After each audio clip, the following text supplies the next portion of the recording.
warahmatullahi wabarakatuh. Selamat pagi pemirsa Dulur Sultan dimanapun Anda berada. Semoga pagi hari ini dalam keadaan sehat, dalam keadaan semangat. Alhamdulillah tentunya edisi hari ini 13 Agustus tahun 2021 Faiz dapat kembali hadir tentunya di program kesayangan kita Bincang Hari ini. Dan insya Allah selama 1 jam ke depan ini Faiz bersama narasumber yang juga sudah hadir di studio Sultan TV pagi hari ini akan membahas sebuah tema yang lagi rame banget ini teman-teman pemirsa Dulur Sultan, soal kisruh polisi menangkap Dr. Lee. Sudah pantaskah? Mungkin teman-teman semua pemirsa Dulur Sultan sudah tidak asing lagi ketika mendengar nama Dr. Lee yang kemarin teman-teman ya, tepatnya di hari Rabu ini ditangkap oleh teman-teman Polda Metro Jaya di Palembang atas kasus dugaan pencemaran nama baik yang melibatkan artis Kartika Putri. Langsung saja mungkin yang akan menjawab semua pertanyaan Faiz dan juga teman-teman di pagi hari ini sudah hadir di studio Sultan TV Bapak Advokat Basuki, Sekretaris Jenderal DPP Pradin. Assalamualaikum, selamat pagi Pak Basuki.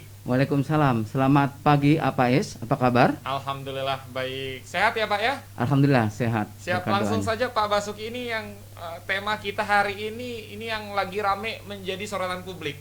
Bagaimana penangkapan seorang Dr. Lee, ini ahli kecantikan Pak, yang kemarin beberapa waktu lalu ditangkap paksa, yang diduga ditangkap paksa oleh teman-teman Polda Metro Jaya atas kasus dugaan pencemaran nama baik. Tapi memang hal itu langsung ditangkal ya oleh teman-teman Polda Metro Jaya.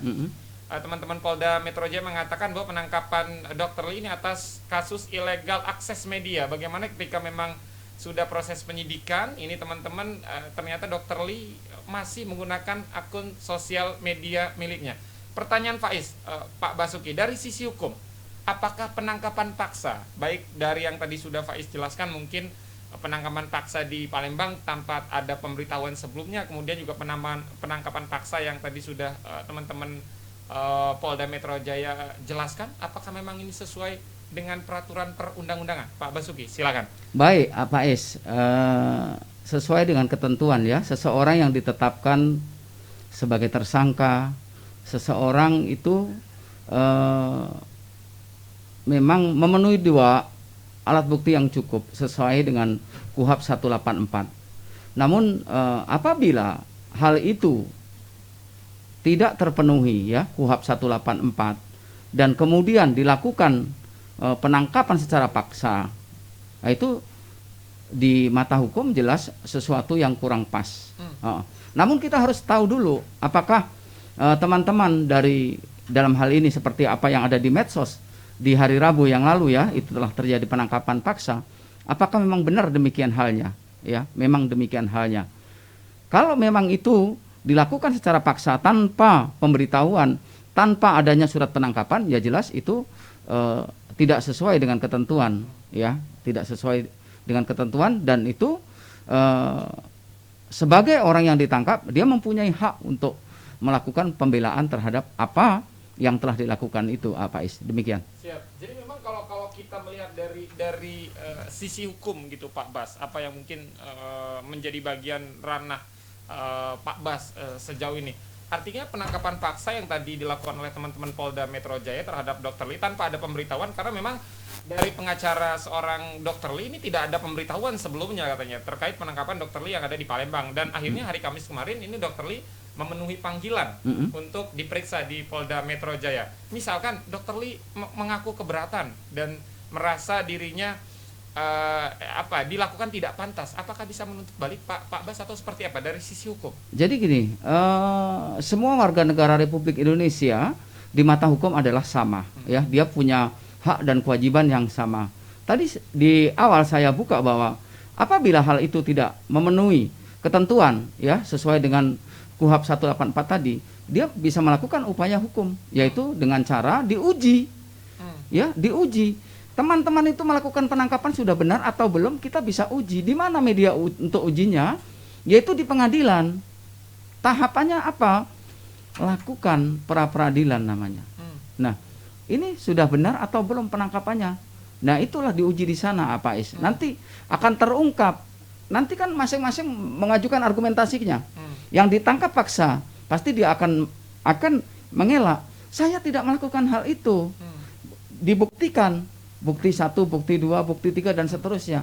Demikian juga sebaliknya. Nanti teman-teman dari kepolisian pasti juga akan membuktikan kami melakukan tugas ini sudah benar. Nah, nanti yang menentukan benar atau tidak bukan mereka dua belah pihak ini yang berkonfrontasi kemudian debat kusir, tapi ada sang pengadil, yaitu hakim tunggal di mana itu diajukan peradilan. Yes. Seperti itu apa ya? Siap. Jadi memang bisa seorang dokter Lee melalui kuasa hukumnya bisa melakukan pra peradilan ya, Pak Bas, apa yang tadi sudah Pak Bas sampaikan terkait memang kasus dugaan penangkapan paksa. Siap, Pak Bas, kalau kita melihat fenomena yang terjadi saat ini, terutama kalau kita melihat lagi soal isi undang-undang ITE yang banyak pihak juga mengatakan ini pasal-pasalnya banyak menyebutkan pasal karet seperti itu, Pak Bas. Ini kan seperti fenomena gunung es ya, yang muncul ke permukaan kan hanya sedikit sekali mungkin, Pak Bas, tapi yang di bawahnya mungkin sangat banyak gitu. Kalau kita melihat lagi beberapa undang-undang ITE, terutama kasus pencemaran nama baik, kalau kita melihat meruntut lagi ke belakang, ini kan apa yang terjadi dalam kasusnya Dr. Lee bersama artis Kartika Putri ini kan dimulai dari unggahan video seorang Dr. Lee yang mengatakan bahwa kosmetik yang menjadi brand ambasador seorang Kartika Putri mengandung merkuri, dan akhirnya Kartika Putri tidak terima kemudian melaporkan ke Polda Metro Jaya dalam hal ini. Kalau untuk kasus-kasus pencemaran nama baik kemudian akhirnya seorang tersangka gitu, Pak Bas, bisa dipanggil ke Polda Metro Jaya dalam atau polda-polda yang lain atau pihak berwajib seperti itu, adakah istilahnya ya, tahapan-tahapannya ini bisa dikatakan pencemaran baik, ini tidak, seperti apa Pak Bas kalau dari sisi hukum? Baik, Pak Is, jadi gini, undang-undang ITE ya itu kemarin ada Perkap ya, peraturan Kapolri, itu bisa ditindaklanjuti apabila yang melaporkan adalah pihak yang dirugikan. Itu dulu yang pertama. Kemudian yang kedua, apa yang disampaikan oleh seorang dokter, apalagi dokter ini adalah dokter ahli ya, yang notabene memang di bidang keilmuannya, dan seorang dokter menyampaikan sesuatu yang ditemukan di dalam satu produk, kemudian itu disampaikan kepada masyarakat, ini kan ada tujuannya untuk edukasi. Saya yakin ada tujuannya untuk edukasi. Karena kita sama-sama tahu apabila di dalam satu produk kemudian mengandung unsur yang berbahaya buat tubuh manusia yang memakainya, diterus-teruskan itu akan bahaya. Saya pikir apa yang disampaikan oleh seorang dokter, kalau itu memang berdasarkan uji klinis, berdasarkan keilmuan tentang kedokteran, itu tidak melanggar. Ya, tidak melanggar, terkecuali yang bicara adalah seorang Basuki katakan membicarakan tentang produk kecantikan orang lain, pasti tujuannya bukan untuk sesuatu edukasi buat masyarakat, tapi hanya untuk kepentingan biasanya. Tapi kalau seorang dokter, apalagi dia sudah di bidangnya, dia sudah di ahlinya, itu sudah didasari dengan uji klinis yang seperti tadi saya sampaikan, tidak ngawur, tidak sembrono asal ucap. Nah, artinya itu. dilakukan dokter Lee tadi kan, kalau Faiz melihat apa yang Pak Bas sampaikan ini, memang kalau kita melihat background seorang dokter Lee kan memang selain juga sekarang aktif di YouTube gitu sebagai YouTuber, juga memang backgroundnya adalah seorang dokter ahli kecantikan. Jadi memang ilmu-ilmu di bidang kecantikan mungkin sudah dokter Lee dapatkan. Artinya ketika memang dia mereview sebuah produk, bagaimana produk itu digunakan oleh sebuah artis yang notabene sangat terkenal mungkin di Indonesia, kemudian dia jujur apa adanya, ini tidak menyalahi aturan Pak Bas, atau memang dalam hal ini ada pihak-pihak yang dirugikan dalam ini brand ambassador beserta produknya, Pak Basuki melihatnya seperti apa? Gini, kita bicara dari sisi medis dulu ya. Beliau adalah seorang ahli estetika kecantikan, dan yang disampaikan itu adalah fakta. Produk yang dipakai, terserah itu produk apapun, beliau analisa, ya kan? Beliau cek, oh ini mengandung produk ini, mengandung produk yang baik, mengandung produk yang buat muka jadi glowing, mengandung produk yang akan menimbulkan efek yang disebutkan tadi, ya, merkuri katakanlah. Saya pikir itu satu hal menurut hukum ya, menurut kacamata saya sebagai seorang praktisi, itu adalah tindakan seorang dokter yang wajar. Terkecuali yang disampaikan itu tanpa dasar, tanpa uji klinis, asal bunyi, ya, asal bunyi, itu baru satu kesalahan, satu kesalahan. Nah, pasti statement siapapun, apalagi di dalam produk itu yang memakai adalah seorang artis, kemudian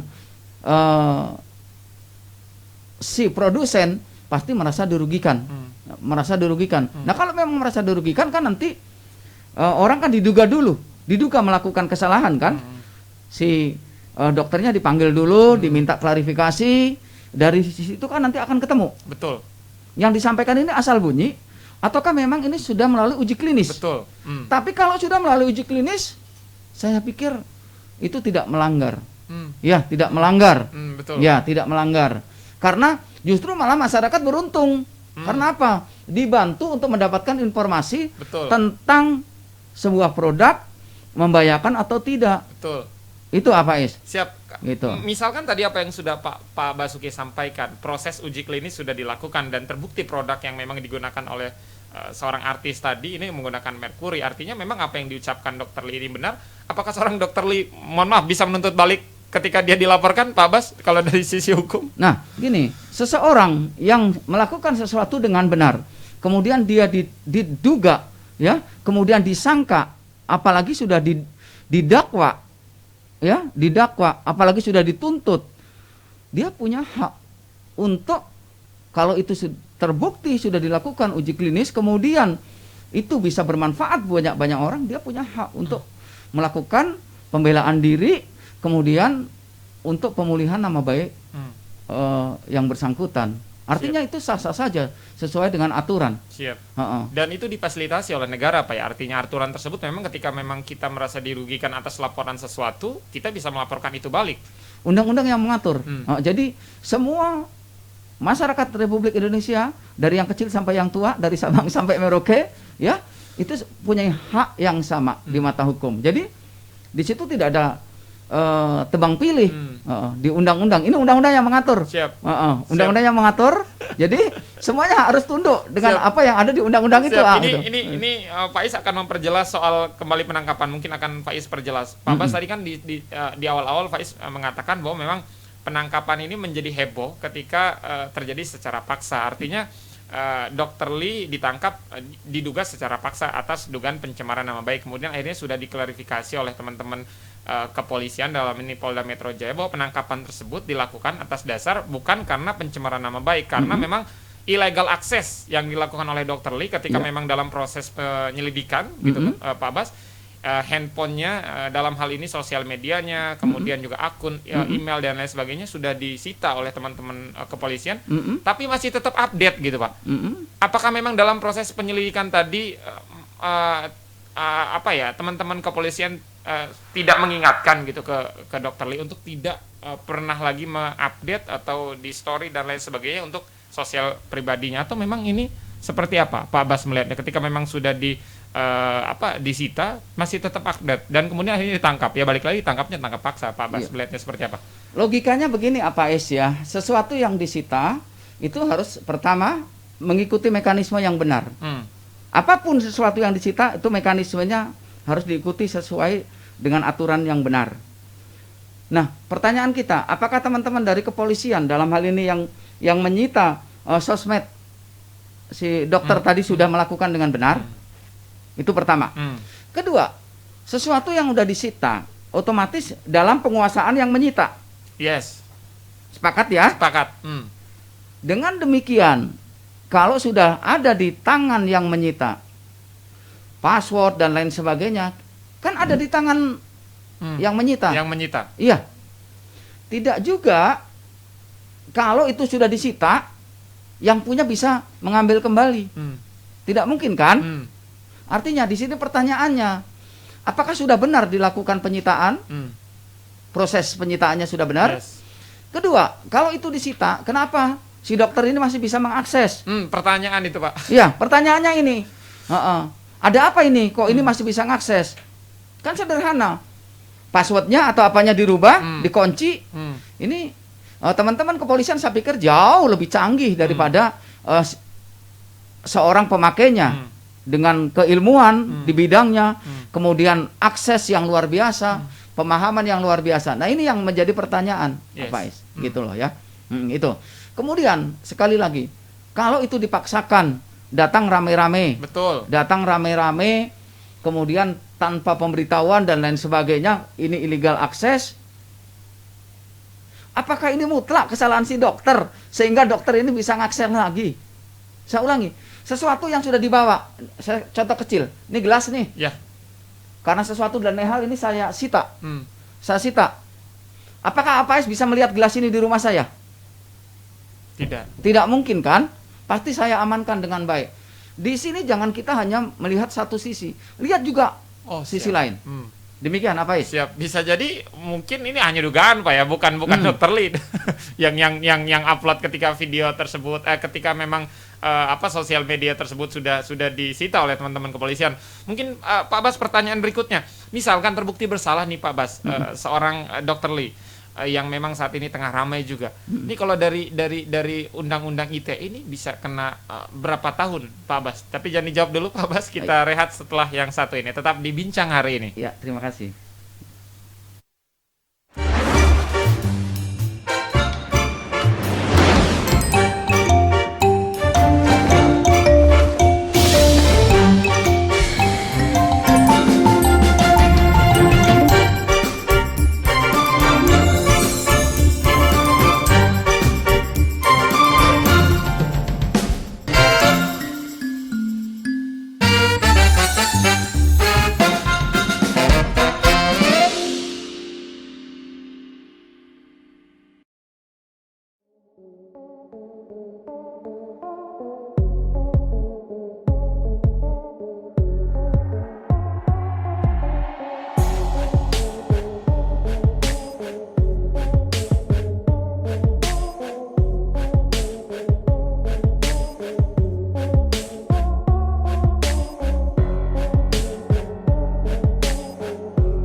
Masih dibincang hari ini tentunya pemirsa Dulur Sultan ya, masih bersama Faiz dan narasumber Faiz di pagi hari ini tentunya Bapak Advokat Basuki, Sekretaris Jenderal DPP Pradin, yang mana memang pada bahasan pagi hari ini, di bincang hari ini kita tengah membahas kisruh polisi menangkap Dr. Lee. Sudah pantaskah, yang memang dinilai publik ini tidak biasa karena penangkapan yang dilakukan oleh teman-teman kepolisian, dalam hal ini Polda Metro Jaya, menangkap seorang Dr. Lee secara paksa. Pak Bas, tadi sempat terpotong apa yang sudah Faiz tanyakan, tapi sebelumnya Faiz mengajak untuk teman-teman semua pemirsa Dulur Sultan yang ingin mengirim pertanyaan, silakan ya, bisa teman-teman tulis pertanyaan di channel YouTube, kemudian nanti akan Faiz bacakan dan akan dijawab langsung oleh Pak Basuki, Sekretaris Jenderal DPP Pradin. Pak Bas, kalau kita mengacu kepada Undang-Undang ITE, artinya kan kalau kita melihat Undang-Undang ITE ini turunannya banyak tuh Pak ya, pencemaran nama baik, hoax, dan lain-lain. Kalau untuk pencemaran nama baik sendiri Pak, ini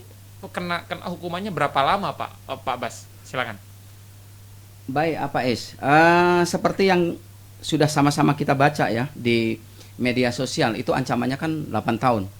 8 tahun. Nah, apakah itu nanti bisa utuh 8 tahun atau tidak? Nanti fakta.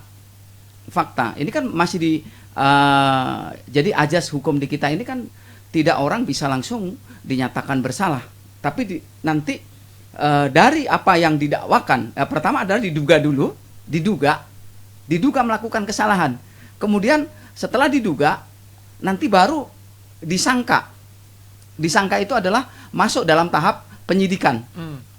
Setelah disangka itu dianggap cukup oleh penyidik, dalam hal ini penyidik kepolisian, baru nanti akan dilimpahkan kepada teman-teman kejaksaan.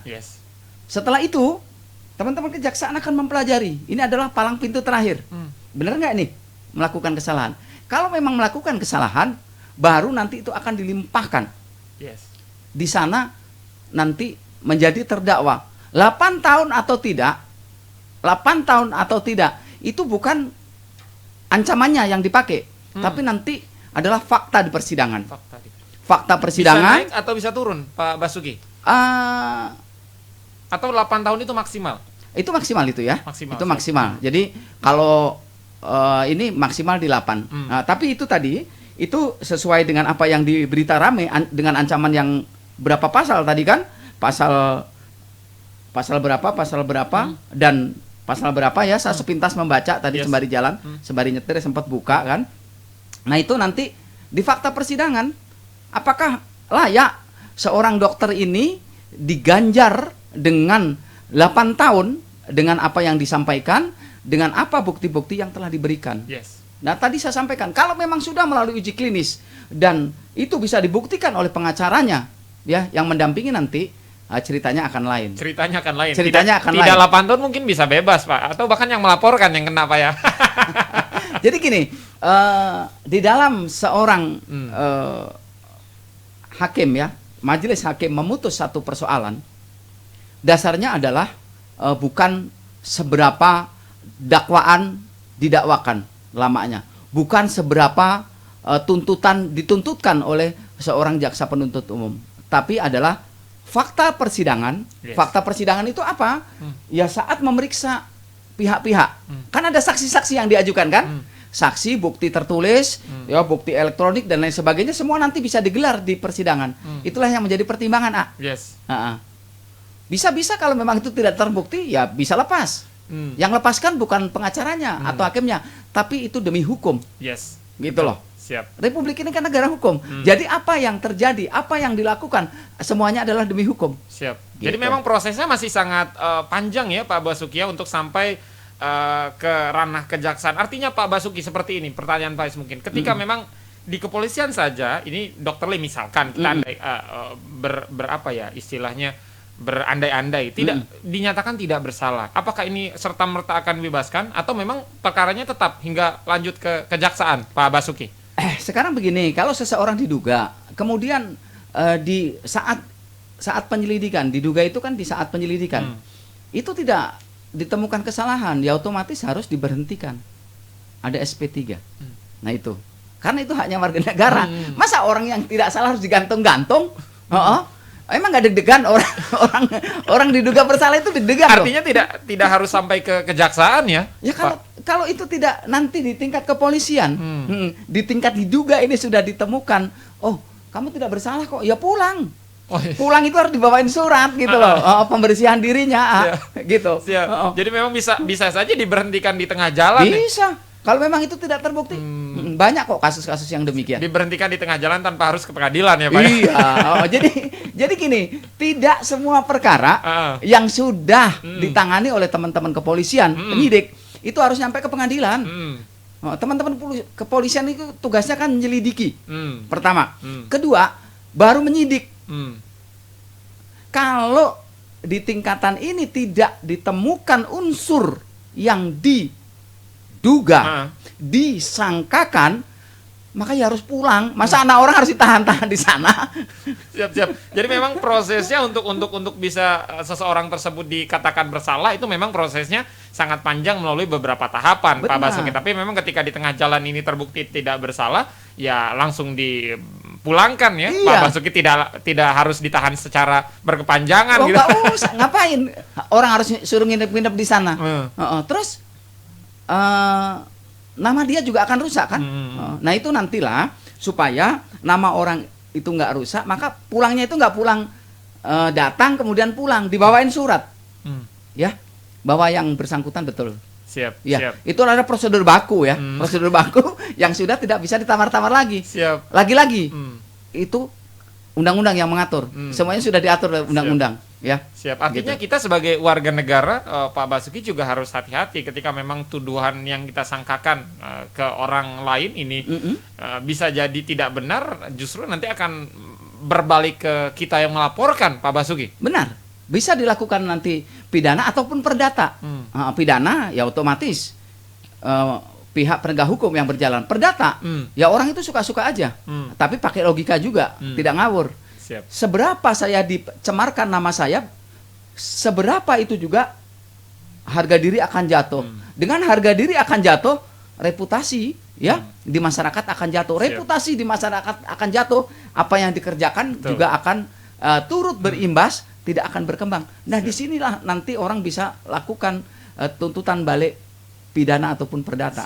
Kita masih menunggu tentunya, Pak Basuki, apakah memang yang sudah disampaikan oleh seorang Dr. Lee, review produk kecantikan yang dia sampaikan ke masyarakat ini benar mengandung merkuri atau tidak. Tentu kalau mengandung posisinya akan lebih aman, Pak Basuki. Tapi ketika memang tidak terbukti mengandung merkuri ya tidak tahu seperti apa nanti kelanjutannya. Silakan untuk teman-teman semua pemirsa Delor Sultan yang ingin bertanya langsung saja ya di YouTube-nya Sultan TV. Teman-teman akan Faiz bacakan.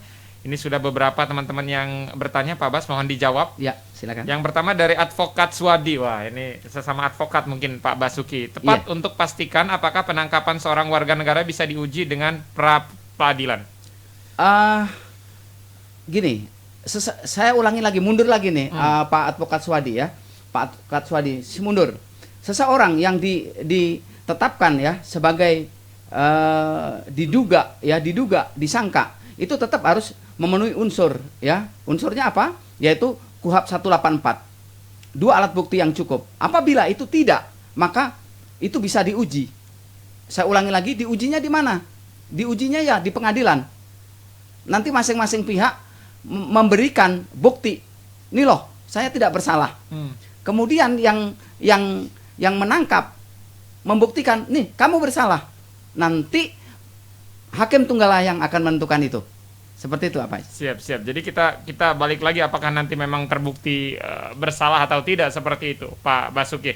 Ya. Pak Basuki, tadi kan juga Faiz sudah menyampaikan bahwa memang kasus ini kan banyak terjadi di masyarakat. Terlebih undang-undang ITE yang memang kadang-kadang orang merasa tersinggung sedikit lapor, kemudian merasa tersinggung sedikit lapor. Tentu ini akan menjadi pekerjaan berat juga untuk teman-teman kepolisian. Dalam artian berkas laporannya juga akan semakin banyak terhadap undang-undang ITE ini, Pak Basuki, karena memang cakupan undang-undang ITE kan tidak hanya soal pencemaran nama baik tadi, hoax dan lain sebagainya. Kalau kita meruntut ke undang-undang ITE ini, apakah memang semua hukumannya sama, Pak Basuki, 8 tahun atau memang turunannya beda-beda? Tidak.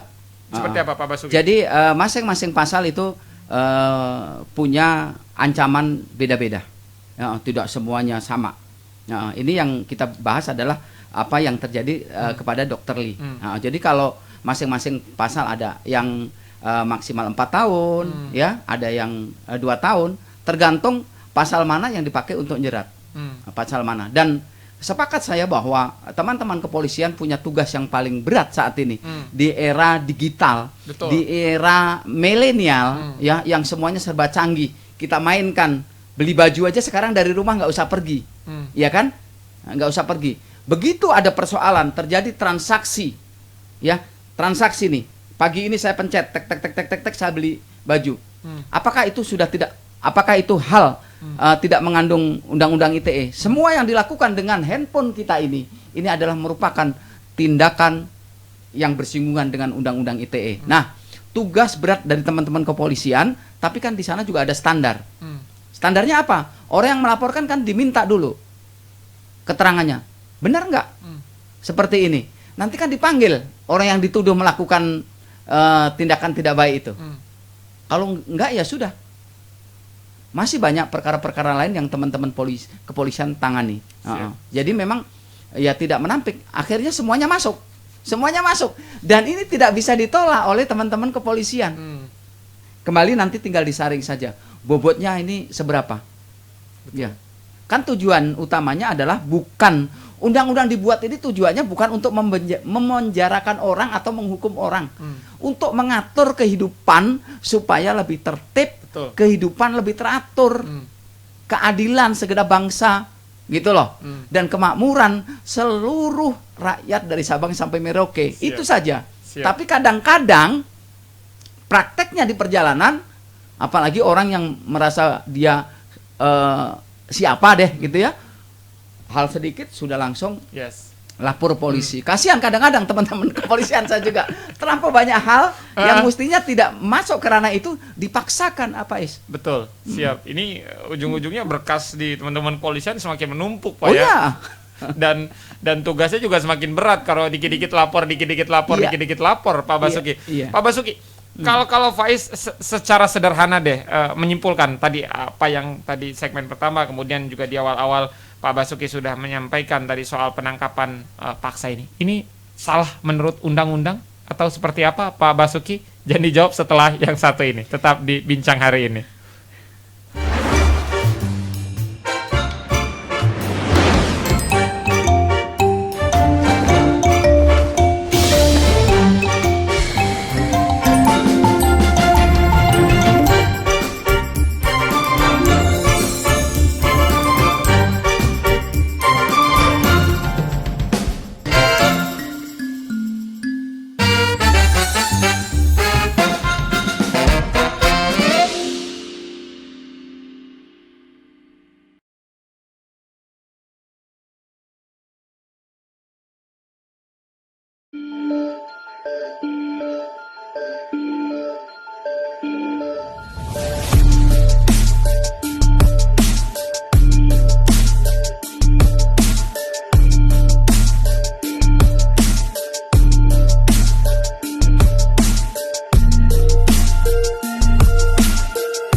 Terima kasih banyak teman-teman pemirsa Dulur Sultan, tentunya masih bersama Faiz di Bincang hari ini edisi 13 Agustus tahun 2021, masih bersama dengan Advokat Basuki, Sekretaris Jenderal DPP Pradin. Pak Basuki, singkat saja mungkin pertanyaan Faiz sebelum nanti Faiz akan kembali membacakan pertanyaan-pertanyaan dari YouTube.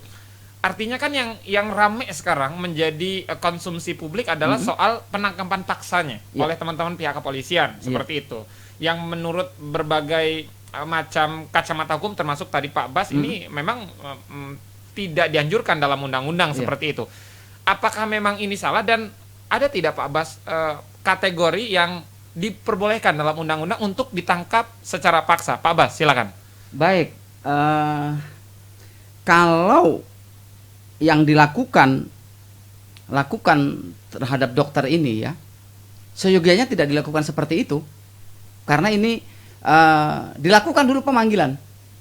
Kalaupun tadi katanya mengakses kembali medsosnya, kenapa itu bisa diakses? Barang sudah nggak di tangan dia. Harusnya tidak. Harusnya tidak demikian. Ya. Tidak dijemput secara paksa. Harusnya tidak. Harus ada pemanggilan terlebih dahulu. Ya. Artinya salah, Pak Bas. Sesuai dengan aturan ketentuan itu tidak benar. Siap. Gitu. Nah, apa tadi tanyakan, apa-apa saja sih yang bisa langsung ditangkap paksa? Contohnya satu, seorang yang dianggap teroris, itu pun harus melalui penyelidikan, ya, melalui tahapan yang panjang. Karena kalau teroris di sebelumnya ada pemberitahuan, ya kabur dulu ya. Tapi kan diselidiki dulu. Siap. Jadi inilah fungsinya ada apa? Intelijen ya, adanya pihak-pihak yang dia bekerja di luar sepengetahuan kita. Betul. Yang menyamar jadi tukang tempe, tukang tahu, tukang rokok dan sebagainya. Yes. Nah itu teroris. Kedua, si dokter ini sudah disurati sampai 2 sampai ketiga dia tidak datang, baru itu dilakukan penjemputan paksa. Siap. Ya. Artinya sudah disurati 2 sampai 3 kali tidak memenuhi panggilan baru bisa dijemput secara paksa. Siap. Artinya kan itu abai terhadap aparat penegak hukum yang ada di Republik ini. Dan ini terjadi untuk kasus apapun Pak Bas. Apapun. Ketika 2-3 kali dipanggil tidak memenuhi panggilan maka bisa dijemput secara paksa. Iya, itu.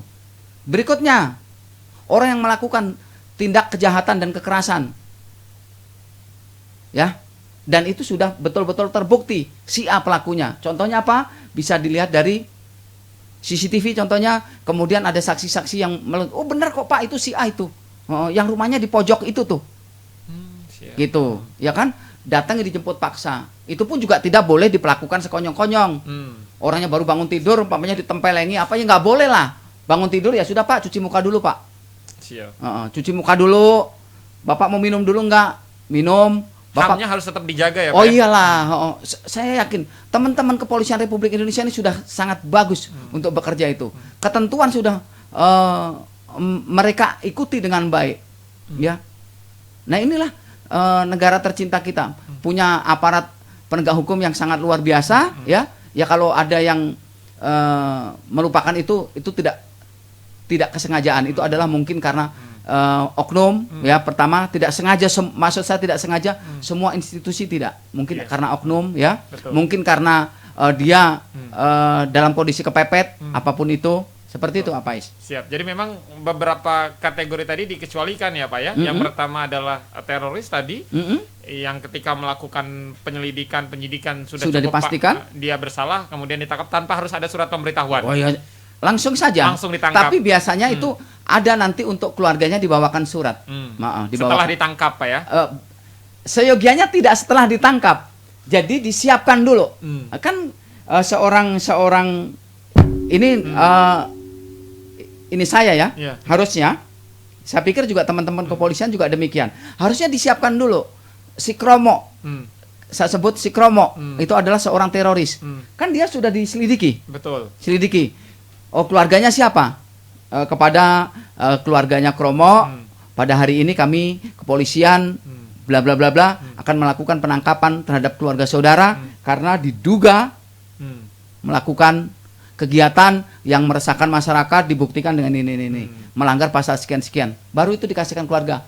Selamat pagi Pak, Bu, kami dari kepolisian ini suratnya kami akan menangkap anggota keluarga Bapak Ibu atas dasar seperti ini. Yes. Itu standarnya. Standarnya seperti itu ya, Pak Iya, Bas. Dan iya. itu terjadi pula untuk kegiatan kejahatan tadi atau berbeda mekanismenya, Pak Basuki? Semuanya seperti itu. Hmm. Untuk menangkap seseorang itu harusnya seperti itu. Untuk menangkap secara paksa, Pak Bas ya. Tidak secara paksa. Ya, untuk menangkap secara paksa atau tidak harus seperti itu. Harus seperti itu. Iya. Prosedur yang memang harus dilalui oleh Iya, teman-teman kepolisian. jangan ditangkap dulu baru saya ketik. Nanti umpamanya orang sudah saya tangkap nih, saya bawa masukin ke mobil sudah di situ baru saya telepon, Mas, tolong buatin surat ya, nanti dianterin. Ya salah itu. Prosedurnya tidak seperti itu, Pak Bas. Tidak, harus suratnya dibawa dulu. Pak Paes, ini saya dari kepolisian, saya kasih surat buat Bapak. Ini adalah surat penangkapan anggota keluarga Bapak. Siap. Seperti itu. Siap. Pak Bas, ini ada beberapa pertanyaan yang harus dijawab di Boleh? sosial media Sultan TV. Ini dari Dea Lintang ini, Pak Basuki. Apa-apa undang-undang ITE? Apa-apa undang-undang ITE? Menurut Pak Bas, seperti apa ini, Pak Basuki? Fenomena yang terjadi di masyarakat sejauh ini kan sepertinya dikit-dikit lapor, dikit-dikit lapor, dikit-dikit lapor. Pak Bas melihatnya seperti apa hukum kita saat ini, Pak Basuki? Nah, tadi saya sampaikan, sekarang ini kita ini memasukin, kalau saya sebut zaman milenial ya, zaman digital. Semua kegiatan bisa kita lakukan dengan handphone. Pagi ini, saya mau beli tempe goreng saja, bisa lewat handphone. Nah, inilah yang harus disadari. Yang menyadari siapa? Ya kita sendiri, masyarakat. Harus bijak dalam menggunakan alat komunikasi, harus bijak dalam menjawab, harus bijak dalam mengeluarkan statement di dalam kita berkomunikasi. Dan kalau masyarakat sebentar-sebentar melaporkan, ya tadi saya sebutkan juga, kadang-kadang ada orang yang merasa dirinya siapa, sehingga hal yang nggak penting dianggap penting, sehingga dia sebentar-sebentar melaporkan. Ini fakta. Kadang-kadang kasihan juga teman-teman kepolisian itu setiap saat harus ngurusi yang begitu-begitu aja, sampai anak istrinya kadang nggak keurus. Siap. Karena memang ruangnya sudah dibuatkan ya Pak ya oleh pemerintah, dalam hal ini sudah disahkan juga oleh teman-teman legislatif bahwasanya barang siapa pihak-pihak yang merasa dirugikan di ruang-ruang digital, dalam hal ini ruang publik ruang publik bisa melaporkan. Betul. Dan ini PR juga untuk teman kepolisian apa ya? Nah, sekarang gini, perlu ini untuk masyarakat kita bahwa kegiatan apapun itu bisa dijerat dengan undang-undang ITE apabila itu sudah memasuk ke ranah publik. Tapi kalau masih sifatnya privat itu sulit. Ya, saya ulangi ya. Kalau masih privat itu sulit. Privat itu begini, saya dengan Pak Ais berdua nih. Karena nggak suka saya maki-maki Pak Ais. Saya maki-maki. Beda dengan kalau ini Pak Ais laporkan, ini akan prosesnya agak sulit. Tapi kalau saya maki Pak Ais di Facebook, di satu beranda yang bisa menyebar, wih dasar Pak Ais, si pendek, rambut jabrik lah inilah itulah. Nah, itu langsung kan itu ada di ranah publik, umum. Tapi kalau privat saya ke Pak Ais, Pak Ais mah, kamu Pak Ais rambutnya mah jabrik, orangnya pendek gitu. Itu agak sulit. Agak sulit ya. Agak Pak sulit. Bas, ya? Tapi kalau sudah di publik, nah itu enak sekali. Siap. Maka hati-hati ya, harus pinter kita memanfaatkan media sosial. Betul. Dan yang paling ngeri lagi, banyak orang, anak-anak muda ini memanfaatkan untuk memeras. Saya ada beberapa perkara yang saya tangani, dia pacaran, kemudian foto-foto bareng, yang fotonya agak gimana gitu untuk mengikat pacarnya supaya nggak putus. Awas kalau kamu sebar, kamu macam bisa sebar. Nah, itu ada yang maksa disebar di wilayah hukum kita sini juga dipaksa disebar di Facebook. Ya diadili. Posisinya kalau seperti itu Pak Bas, apakah memang seseorang, contoh sederhana seperti ini Pak Bas, misalkan Faiz, mohon maaf, di handphonenya ada foto yang tidak senonoh seperti itu Pak Bas, kemudian diambil sama orang, kemudian disebarkan oleh orang lain. Apakah posisinya Faiz yang salah karena pernah foto tidak senonoh, atau orang lain yang menyebarkan Pak Bas? Kalau undang-undang ITE itu adalah siapa yang mentransmisi, siapa yang mendistribusi, Siap. bukan orang yang ada di dalam konten, Oh, siap. ya. Tapi nanti berjalannya waktu juga masuk di pornografi, gitu loh. Ada kan beberapa contoh, ya, yang dia hanya untuk koleksi pribadi di laptopnya, Betul, ya. karena laptopnya diinstal di luar, kemudian dilihat ada video atau foto yang bagus, dia ambil karena kepentingan. Kan sekarang katanya kalau di YouTube itu kalau yang ini banyak kan dapat duit juga ya, di TikTok juga banyak duit, kan banyak yang seperti itu. Soalnya kan kalau itu sempat terjadi di beberapa public figure gitu Pak Bas di Indonesia. Artinya bukan dia yang menyebarkan, tapi memang itu dia. Memang itu misalkan memang itu Faiz posisinya, tapi bukan Faiz yang menyebarkan, orang lain. Apakah memang Faiznya juga nanti akan kena ketika video tersebut tersebar atau seperti apa Pak Bas dari sisi hukum? Kalau dari sisi hukum harusnya orang yang di dalam konten tidak. Harusnya Tapi tidak. siapa yang mendistribusikan, siapa yang mentransmisikan, itulah yang kena. Siap. Gitu loh. Cuman nanti salahnya kenapa sih yang begitu harus direkam gitu. Itu Pak ya, kesalahannya. Itu saja. Kalau direkam ya sudah langsung masukin flash disk, disimpan. Tapi jangan dipakai untuk ngancam ya, nggak boleh.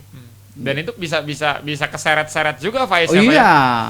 Walaupun memang bukan yang menyebarkan, Iya, bisa ke bawah. pasti. Jadi minimal dipanggil sebagai saksi. siap, udahlah nggak usah buat video yang aneh-aneh. Yang normal-normal aja Pak Basuki ya, nggak usah buat video yang aneh-aneh. Ini juga apa ya istilahnya, pelajaran juga untuk masyarakat ya Pak Basuki ya.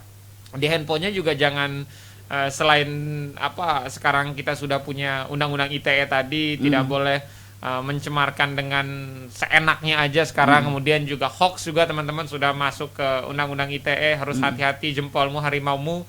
Juga nggak usah lah ya buat video-video yang aneh-aneh Pak Bas, Iya. foto yang aneh-aneh. Betul. Walaupun bukan kita yang menyebarkan ya, kita juga bakal ke bawah-bawah Pak Bas ya. Betul. Banyak yang sudah terjadi di Indonesia, bisa kita ambil contohnya. Pak Bas, terima kasih banyak sudah Sama-sama. hadir di Bincang hari ini bersama Faiz tentunya, edisi 13 Agustus 2021. Terakhir Pak Bas, mungkin apa yang ingin Pak Bas sampaikan? Yang pertama untuk para advokat mungkin se-Indonesia yang pagi hari menyaksikan, terutama teman-teman Pradin, Pak Bas, kemudian juga apa yang ingin Pak Bas sampaikan untuk masyarakat Indonesia, Pak Bas, silakan. Baik, untuk teman-teman saya advokat Pradin dan seluruh advokat dari Sabang sampai Merauke, pesan saya, jadilah advokat yang bermartabat. Nah, ya, itu saja. Kalau kita sudah bermartabat, hal-hal baik yang lain akan mengikuti. Itu. Kemudian untuk masyarakat Indonesia, ini di zaman sekarang ini adalah zaman yang sudah serba canggih, dan zaman milenial, zaman era digital, semuanya kita harus hati-hati. Apapun bisa kita lakukan dari rumah, apapun bisa kita lakukan dari handphone kita, tapi tetap bijak. Jangan sampai hal-hal yang sifatnya belum tentu itu adalah satu kebenaran, kemudian tiba-tiba di-share, itu akan menjadi masalah buat diri kita sendiri. Itu pesan saya. Siap. Lakukan apa yang harus dilakukan hari ini, dan jangan pernah melakukan apa yang harus tidak dilakukan hari ini. Siap, terima kasih Ya. banyak Pak Bas. Sama-sama, Hati-hati semuanya Ya. teman-teman ya, bijak dalam bermedia sosial. Faiz pamit, teman-teman, Pak Bas juga pamit, dan seluruh kru yang bertugas hari ini pamit. Tentunya kita akan ketemu lagi di Bincang hari ini esok teman-teman ya. Selamat pagi dan wassalamualaikum warahmatullahi wabarakatuh. Waalaikumsalam warahmatullahi wabarakatuh.